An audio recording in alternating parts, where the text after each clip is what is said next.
नमस्कार, स्वागत आहे तुमचं आपल्या एका छोट्याशा व्हिडिओमध्ये। तर आज बघा आम्ही दिवाळीचे लाडू, डाळीचे लाडू बनवत आहे। इकडे एवढे लाडू बनवलेत आणि इकडे चालू आहे बनवायचे।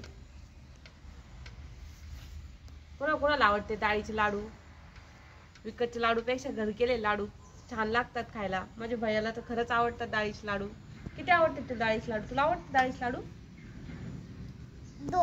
दोन भैयाला डाळीचे लाडू आवडते। भैया बसला तिथं। कशी झाली मग तुमची दिवाळी? आमची तर छान झाली आणि तुमची नक्की कमेंट करून सांगा। भैयू, तुला इंग्लिश येते का रे? पप्पाला काय म्हणते इंग्लिश मधून? पप्पा काय? पप्पा पप्पा। अंगाईला? गाही आणि हत्तीला? हाथी। भैयाला तर खरंच छानच इंग्लिश येते। कशी वाटली भैयाची इंग्लिश नक्की कमेंट करून सांगा। व्हिडिओ एका नवीन व्हिडिओ मध्ये, तोपर्यंत बाय बाय।